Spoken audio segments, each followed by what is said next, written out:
3 মাস আলোচনার পর অবশেষে বাংলাদেশসহ 14টি দেশের পণ্যের ওপর নতুন করে উচ্চ শুল্ক আরোপ করলেন মার্কিন প্রেসিডেন্ট ডোনাল্ড ট্রাম্প। গতকাল সোমবার নিজের সামাজিক যোগাযোগ মাধ্যম ট্রুথ সোশ্যালে এই সিদ্ধান্তের ঘোষণা দেন তিনি। আগামী 1 আগস্ট থেকে যুক্তরাষ্ট্রে প্রবেশ করা সব বাংলাদেশি পণ্যের ওপর 35% শুল্ক কার্যকর হবে।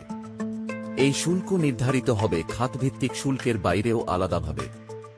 এর আগে চলতি বছরের 3 এপ্রিল বাংলাদেশি পণ্যের ওপর 37% শুল্ক বসানো হয়েছিল, আর তারও আগে গড়েছিল মাত্র 15% শুল্ক। শুধু বাংলাদেশ নয়, দক্ষিণ কোরিয়া, জাপান, মিয়ানমার, লাওস, দক্ষিণ Africa, Malaysia, Tunisia, Indonesia, Bosnia, Serbia, Cambodia, Thailand ও কাজাখস্তান সহ মোট 14টি দেশের পণ্যের ওপর নতুন করে শুল্ক আরোপ করেছে ট্রাম্প প্রশাসন। উদাহরণস্বরূপ, দক্ষিণ কোরিয়া ও জাপান 25%, মিয়ানমার ও লাওস 40%, দক্ষিণ আফ্রিকা 30%, মালয়েশিয়া 25%, ইন্দোনেশিয়া 32%, কম্বোডিয়া ও থাইল্যান্ড 36%, সার্বিয়া 35%। এরই মধ্যে এসব দেশের রাষ্ট্রপ্রধানদের উদ্দেশ্যে চিঠি পাঠিয়েছেন ট্রাম্প, যা ট্রুথ সোশ্যালেই প্রকাশ করা হয়েছে।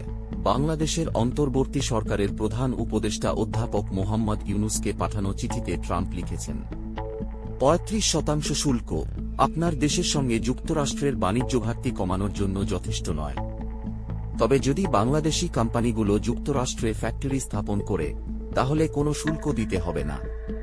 তবে এ ঘোষণার মধ্যেই ওয়াশিংটনে অবস্থান করছেন বাংলাদেশের জাতীয় নিরাপত্তা উপদেষ্টা খলিলুর রহমান ও বাণিজ্য উপদেষ্টা শেখ বশির উদ্দিন। আগামী বুধবার মার্কিন বাণিজ্য প্রতিনিধির সঙ্গে দ্বিতীয় দফা বৈঠক হওয়ার কথা রয়েছে। এই বৈঠকে শুল্ক ইস্যুতে কিছুটা হলেও ইতিবাচক অগ্রগতি আশা করছে বাংলাদেশ। এ সিদ্ধান্ত বাংলাদেশের অর্থনীতিতে কেমন প্রভাব ফেলবে বলে মনে করছেন আপনি?